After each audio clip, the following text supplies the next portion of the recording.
Hey, what's going on? I'm Doug Cunnington, and welcome to The Doug Show.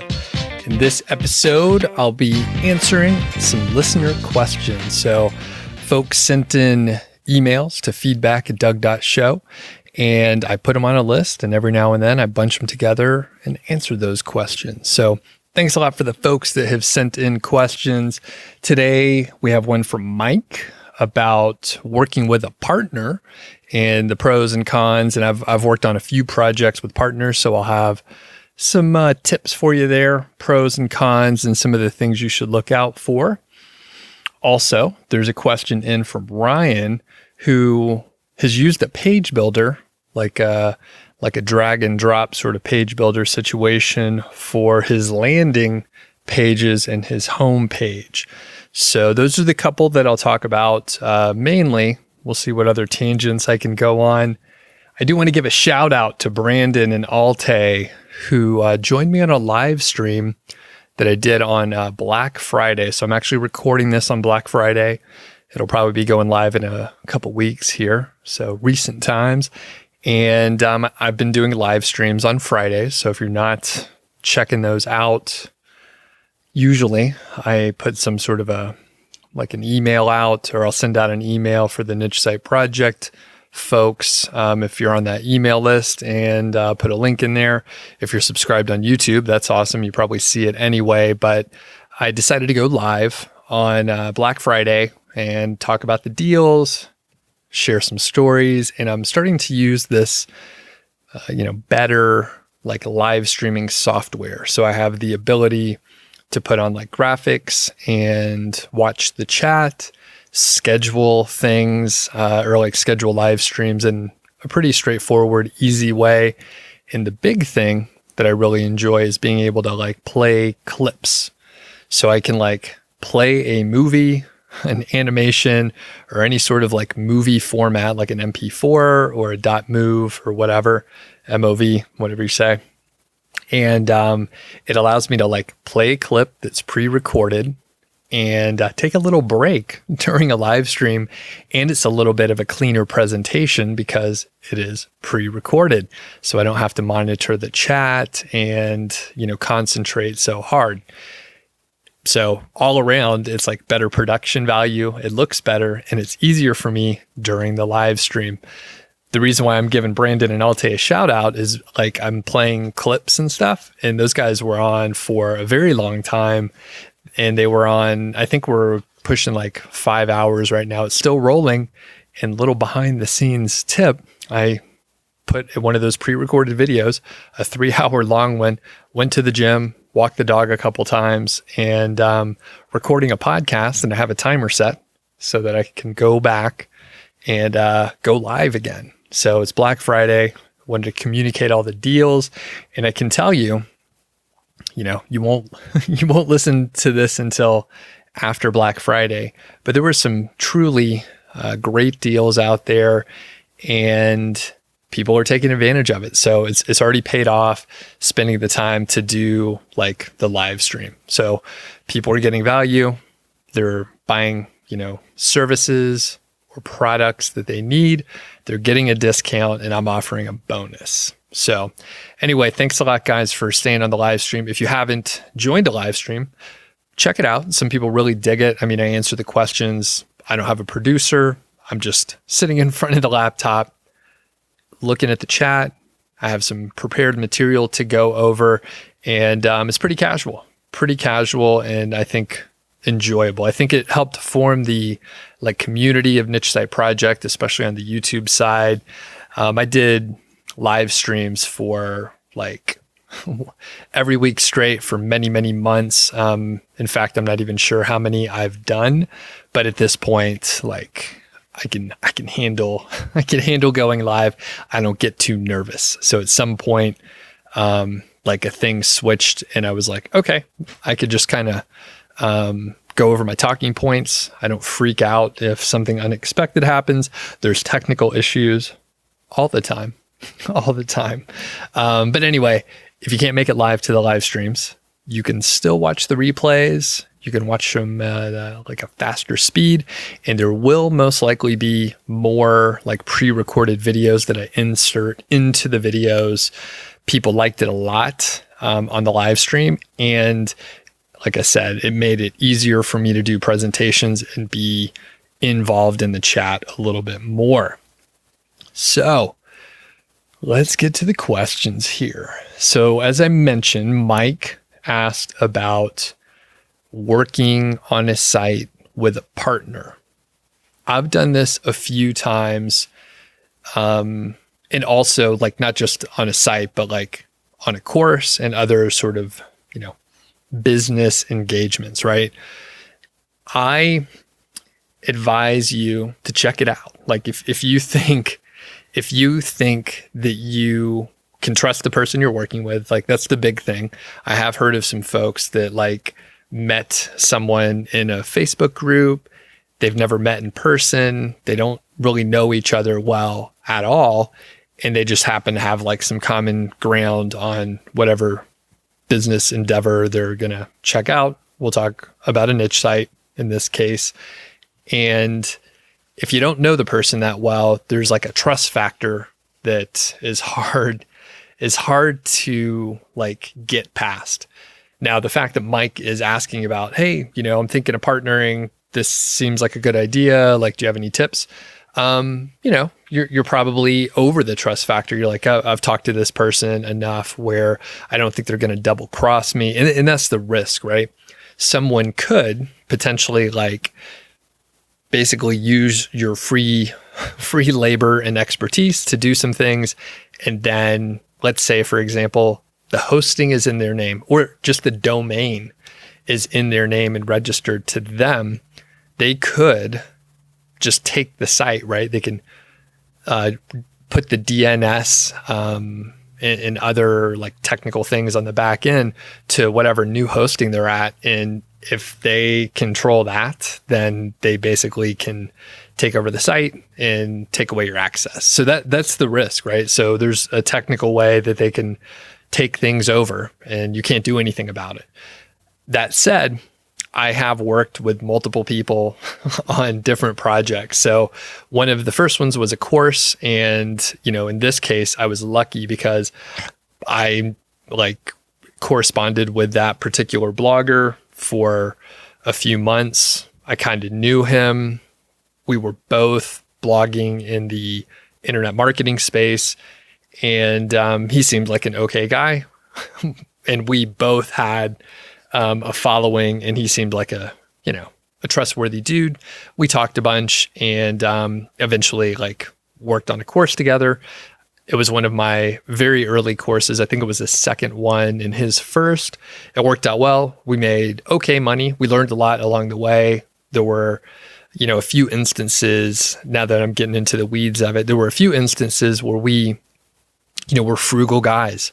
We bootstrapped everything we worked on and we try to, cut costs and keep expenses low. And I think we probably could have done better, and we got caught in the weeds by trying to buy products that were a little harder to use, a little more just hands-on like configuration that we had to do. And it ate up time. It took away time from marketing that we probably could have used. We could have spent a lot more time on marketing and just had an easier time with the technical stack of like tools that we were using. So anyway, the point is sometimes it's good to pay a premium if it can save you time, where you could spend time on other things instead of like technical configuration. Aside from that, right, working with a partner is great because it can keep you motivated. If you say you're going to do something, you have that external force, the accountability to work with someone else. You can't show up at your next meeting and say, you know what, I was going to write the copy for the sales page, but I got super busy and, decided not to. So that's not done. That is not going to happen because you're going to have someone else that is expecting you and counting on you to do the work. Correspondingly, you are counting on them to work on, setting up the website. And that is one of the huge advantages. You can separate the tasks. You can have like certain things that you're working on, it divide and conquer, as they say, and that way you can avoid duplicate work. That said, it's very important to like delineate who's working on what. And, for me, when I've worked with people, it's been very easy because that is a lot of what I did with my corporate job. There's a lot of like roles and responsibilities, always critical, whenever you're showing up on a new project, working on a new thing, you don't want to have duplicate work. You don't want to have people like debating how to do a thing when one person can just like make the decision. There's so much wasted effort if people are like duplicating efforts or wasting time in some capacity. So it could be really valuable. You can get, probably not twice as much done, but you could almost get twice as much done in the same amount of time for certain activities. Some stuff, it just takes a while to work through. You have to iterate. You have to, write the sales copy, edit it some more, tighten it up. Like that sort of thing you may have to iterate on. But there's some stuff like setting up the website, getting all the like the theme and the configuration and all that kind of stuff together. Or, Mike, if you're working on a site with someone, maybe you're in charge of the SEO portion, like off-site SEO, outreach and all that stuff. And your partner is maybe in charge of the content. Maybe they're a fantastic writer and they can write. You don't have to hire anyone. They're an expert in the topic. They could just crush it on the content side, and maybe you can crush it on the outreach side. Now, that brings me to one of the other examples of a partnership that I was in. It was Project Go White Hat. I worked with Rob Atkinson, a good friend of mine, and he basically had a site that he wanted to like grow and sell. He had a lot of PBN, private blog network links, gray hat links. He wanted to convert it over to like white hat links, guest posts, which I happen to have skills in. And it was around the time that I was also refining and executing on the keyword golden ratio. So there were two areas where I was like, hey, I could come in and do like this sort of content improvement. I can add more content with keyword golden ratio terms. I can also like get a bunch of guest posts. I've developed a pretty solid outreach program, and I think we can move forward with that. Rob was working on some more of the content in certain areas. So we sort of like divided and conquered, like I mentioned before, and we had different skills in different areas. Rob also had some serious, to be redundant, I'll use skills again. He had great skills in on-page, on-site technical SEO. So we identified, a handful of posts for him to really optimize. So we, like I said, divided stuff up. We had the accountability, and it's fantastic to get stuff done. So some of the cons, right? I mentioned it before, but you got to be able to trust the person. In both of the scenarios that I just mentioned, it was a lot of money that we were dealing with, but we actually never had any legal contracts. Like I trusted these guys that I was working with, so I didn't feel like anyone needed like an actual contract or for anything specific. I think with Rob and I, we did specify some things a little more just explicitly. So this, Mike, is probably like the main thing that you should take away. So when things are going fine, there's going to be no problem. When everything's operating as you guys expect, there's no trouble at all. The part where it gets funny is, or bad, right? If something goes wrong. So for example, one of you has like a family illness or something like that, and you're unable to work on the site anymore. What happens? What happens in those cases? Maybe, I hope no one passes away, but maybe someone like falls off the face of the earth. And then what happens then? It's good to have that spec'd out ahead of time. there are other scenarios, right? So basically, you should come up with a list of possible scenarios. The good ones are easy, right? You never have to worry if things are turning out like you expected. The site's growing, everything's awesome. You sell it, you split the money, great. But what if somebody wants to get out? What if someone's like, hey, I'm going to get a full-time job. I have a great opportunity at blah, blah, blah. I'm taking over my family's company or whatever, and you have to bail. So you should have it spec'd out, like what happens if some partner has to leave the situation. Can the other person buy them out? Are there any terms related to that? Is there a buyout period?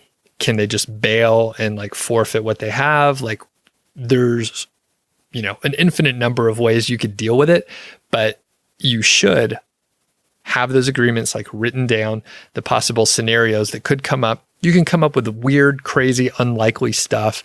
And maybe I should dig that up from like when Rob and I went through it, but we spent, I think we agreed to work together. We came up with some contingencies that we needed to think about. And then we agreed on that. So we had like a shared document, a Google Doc. We didn't sign it or anything like that, but we had like it spec'd out. We both had access to that and, it worked out fine. We didn't have to hit any of those contingencies. However, one of the things that I think we did talk about is like, okay, what happens if the site gets penalized or we run into a major issue? Like what happens with that? So I can't remember what we decided, but it was all very like middle of the road and, arbitrarily like fair. Like if someone just walked in, it was like nobody really won big, no one lost. Just, it was a pretty fair split. That's probably the right way to do it unless someone's coming in with a lot more capital or resources or something like that. And they should own like more of the company, for example, or the project or however you're identifying it. So those are like a couple of the big pros and cons. So number one, I'll just highlight the couple that are really important. So working with someone can help you get a lot more done. You can sort of help the areas that you're weaker in by like finding someone who's stronger in those areas. And hopefully there's a good match where your strengths are their weaknesses. So you end up with like a better unit, a better unit together than you would be separately. And the downside would be you have to figure out like what happens when things go wrong. So it's sort of awkward to go through, but like it's better to do it before anything goes wrong than afterwards. Because afterwards, like you won't, you may not be thinking as clearly, you'll be more emotionally engaged with it. Where if you're just coming up with like scenarios that you may have to figure out how to deal with them, if you do it ahead of time, it will be easier. You could agree to it, and hopefully that emotional component won't be coming into play at all. Before I move on, I'm going to take it one step further. So I think it could be interesting, especially like people that are established. Like I think Mike's been around for a little while, working for himself. Actually, I don't know 100% what he has going on, but if, for example, Mike has a few writers that he works with on a regular basis, and he essentially has a content team. Well, it sure would be interesting if Mike partnered up with someone who can do the same with outreach. So at that point in time, it really takes the skills and the resources that a person has. And that was Georgie just barking in the other room there. So sorry about that. Basically, it takes the partnership to a different level. So it's not just, Mike can write and Jason can do outreach. It's like they have a system in place already. They have resources that can work on this stuff. At that point, it's like you can really accelerate what you're doing. Further, if it's not like your first rodeo, you can actually like avoid a lot of mistakes and learn from each other along the way too. So I didn't mention that before, but that is another big advantage is like someone just has skills in a different area. So, or not just skills in a different area, but like they have skills in a different area that you can learn from. So that's the important part. And then, up your game and you can hopefully teach them some things too. But at the point where like you both have a few people that you can like work on projects together, then it's huge, very huge. And part of the I guess work that I've done in the case with Rob, and I had another site that I partnered with somebody too, we kept track of all the expenses and revenue that each of us were pulling in so that we could true up all the financials and bookkeeping for the specific project as time went on. So at some point in time, I bought one of my partners out. He didn't have any more interest in working on a particular site, and I wanted to get it. So we figured up the numbers, and then we just trued it up, and I bought him out. So I became the sole owner of that property, and I still have it today. So anyway, just wanted to mention that as well. If you have teams, it may be a great way to like really accelerate what's going on. And if you do have a team, that also indicates that you probably know what you're doing. So at that point in time, it's like you and your partner can go in, get a shitload done. So let's move on to Ryan's question about using a page builder for his homepage, landing pages, and whatever.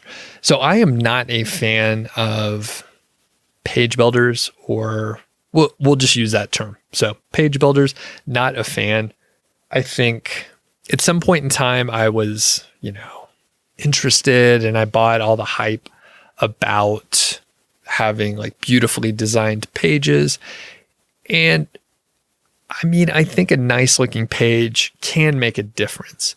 However, as I've kind of gone to the opposite extreme, more of a minimalist approach, I am doing the opposite. And I think it turns out that like a boring looking page. In fact, on that live stream earlier today, someone was like, Doug, I got to be honest with you. Niche Site Project looks terrible. It's boring. I don't like it. There's no sidebars. It's just white background with black text, and I can't stay focused on it. Well, it turns out I have a lot of data that suggests that other people can. So luckily, I can lean on the data and my own, engagement with websites. So that said, I did buy into the hype. Now I'm swinging over on the other side. I currently use the Focus WordPress theme, which is based on the Thesis DIY themes theme. So it's the old Thesis basically has like a new skin laying on top of it. That's what I use at Niche Site Project. The engagement has gone up. People stay on the site longer. People look at the content that they're on for longer. They are visiting more pages per visit, like all the metrics that I am looking for. It's working out well. So that said, it's simple, and that's what I like these days.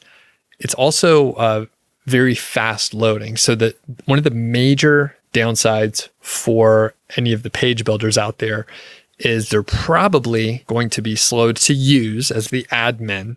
So when you're building the page, at best, it is madly frustrating and you want to throw your laptop out the window. At least that's what it was for me. And I am a fairly patient person, at least on the surface, on the surface. But basically, they're slow to use as the admin. The code is usually very bloated. There's a lot of extra code that maybe doesn't need to be there. And I noticed this specifically using like Thrive Content Builder is what it was called back in the day. Now it's Architect. And basically, I removed Architect from one of my pages, put in like the standard, just plain vanilla, as I mentioned, white background, black text, simple. And the size of the page dropped dramatically. I think it was by 56%. And then the load time sped up correspondingly. And it's just, when I looked at the code, I could see I could see it in the source code when I went to Chrome and right clicked and then looked at viewed the source.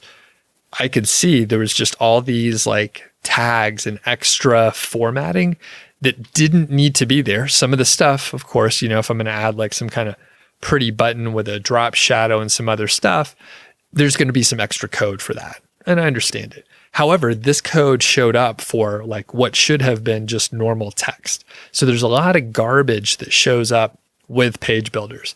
Now, I can't comment on like what like Thrive Architect is like now. I know there's a ton of other page builders. I haven't used them all. I just avoid them. I'm getting through life just fine without using a page builder. Yes, I know there's a bunch of people that are like, hey, this page builder is awesome. You should check it out. This page looks beautiful, blah, blah, blah. They're all affiliates, man. They are all affiliates, guaranteed 100%. And, hopefully I won't like go to the dark side and start promoting bullshit products. But you know what? Everybody has their price. So if some company was like, hey, Doug, we're going to give you, I'll just make it high enough. So if they happen to be listening, they can they can contact me. They're like, hey, Doug, we'll pay you $2,000 if you make a 10-minute video and you just talk about our theme a little bit.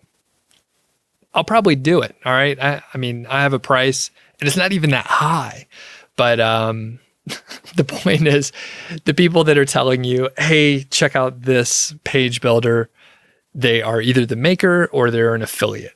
I guarantee it 100% because other people just don't give a shit and they wouldn't even talk about it unless they had some incentive monetarily to do it. So I don't, and I'm trying to, stay in the lane that I am in right now, which is just telling it like it is. And I'm telling you what I'm doing. And I want my page to load fast. I don't want to mess around with a page builder trying to put it together. And, Ryan, here's the deal. If you already, and I think this is what was in your email, Ryan, if you already have like your page set up, if you already have your page set up for your homepage and it's how you like it and it's loading as fast as you want it to, and you look at the code and you're like, hey, this is pretty lean, and it loads in a second or under a second and a half or so, I wouldn't touch it. Don't remove, like if you're using Elementor or Thrive Architect or anything that I've trashed in the past, it's okay. Like if it's loading pretty quick, stick with it. Because I could tell you on the Age Site case study, I thought that it would be loading pretty slowly because they use Thrive. And there's some rich formatting, there's some short codes and some other business going on in there. But I was like, you know what? I need to, I don't want to do the extra work, number one, but I was like, I'll check the speed and I'll check the size of the pages and it loads pretty fast. It's on a pretty vanilla hosting package over on SiteGround. And basically it loads as fast as I need it to. I think it's under a second and a half. I think it's like 1.2, something like that for the homepage. And that's good enough for me. So I don't want to change things if they're working and it's loading fast enough. So I do know that sometimes the code loads pretty fast. And that was even on a Thrive theme, which I was just telling you how wasteful some of the code can be.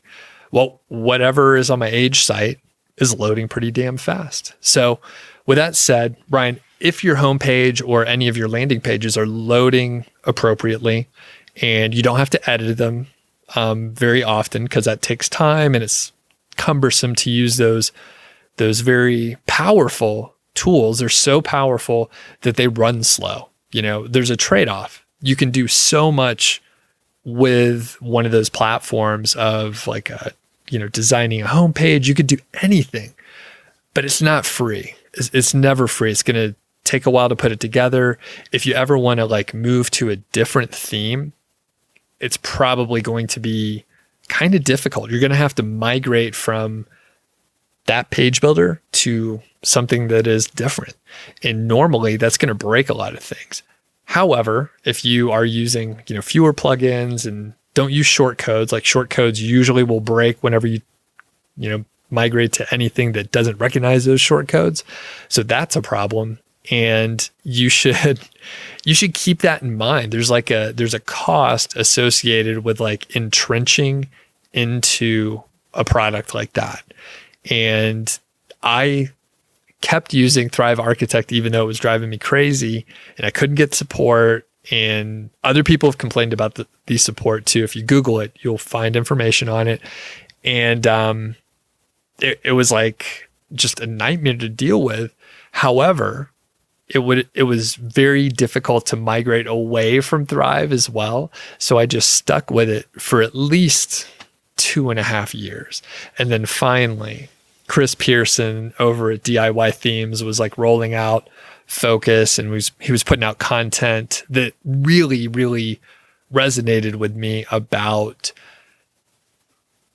simplifying the presentation, removing distraction, removing options. And I bought into it. It took a little while to implement, but the results have been very good. And it's helped me look at some other areas that are against the grain. It's against what people are selling their products for or their services or whatever, but it makes sense from the end user standpoint. So anyway, Ryan, I think I went on some tangents there. I think I ranted a little bit, but I will summarize and say, check out your homepage and your landing pages. If they are loading in a reasonable amount of time, excellent. Just leave it the way it is. No need to migrate and create like extra work for yourself. I think I already replied via email, Ryan, and said, don't create any new pages that are using that page builder. Just keep it straightforward. Some decent formatting will go a long way, but you don't have to do anything like crazy.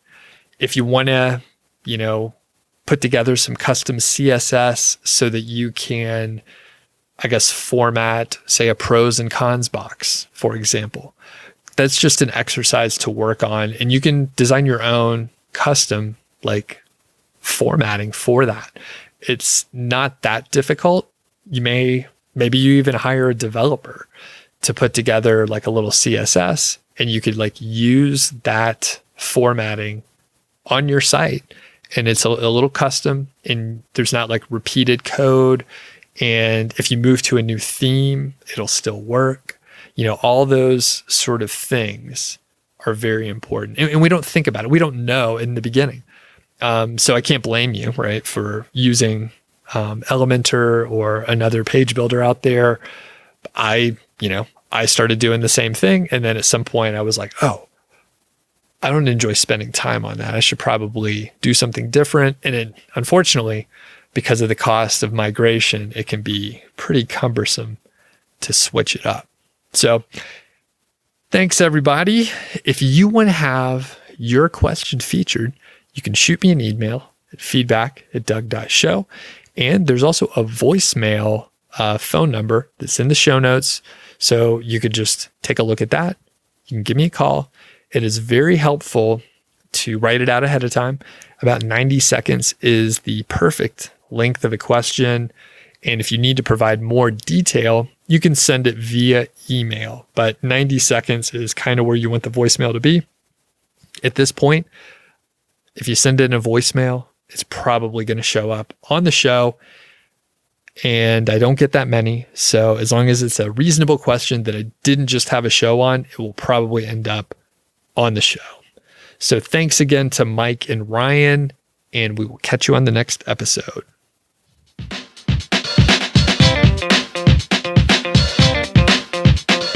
Thank you so much for listening to The Doug Show. I really do appreciate it. I mean, I'm just sitting here on my computer recording stuff, and you're listening to it, and I think that's awesome. If you enjoy the show and you know someone who maybe would be interested in it, please let them know. I think it would be fantastic if you help spread the word.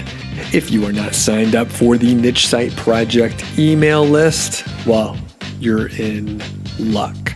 All you have to do is go to nichesiteproject.com, click the green button, enter your name and email address, and I'll send you a bunch of cool stuff about affiliate marketing, productivity, including all my templates.